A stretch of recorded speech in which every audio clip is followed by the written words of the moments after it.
Prime Minister Benjamin Netanyahu has responded to new Polish legislation which bars any mention of crimes by the Polish nation during the Holocaust. In a statement, Netanyahu opposed the law, saying that it was baseless, adding that, quote, "History cannot be changed and it is forbidden to deny the Holocaust. I ordered the Israeli embassy in Poland to meet with the Polish Prime Minister and express my firm stand against the law." Israeli President Reuven Rivlin's office said on the Holocaust Remembrance Day that more than ever we are faced with our duty to remember our brothers and sisters who were murdered.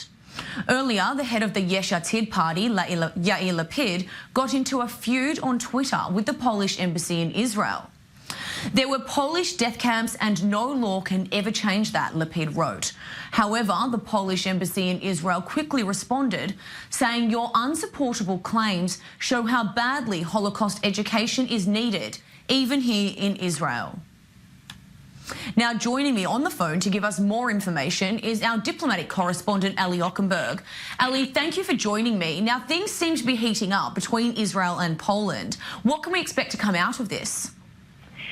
Good evening, Sarah. Well, a few clarifications. In the absence of a full-time Polish ambassador to Israel, the deputy Polish ambassador will be summoned tomorrow morning for a clarification talk at the Israeli Foreign Ministry. This will take place tomorrow at 10 o'clock Israel time. As for the Israeli ambassador in Poland, so her primary task at this point in time is to talk to the Polish government as soon as this evening and express, as you've mentioned, the Israeli discontent, to say the least, from this attempted legislation. The foreign ministry at this point in time is not ruling out the option that she will be brought back to Israel for further clarification, but now a decision has yet to be made on this in this respect. Now, it's important also to note that the bill that was promoted was yet to be approved by the upper house, or the Senate, if you will, and the president itself. So it's a very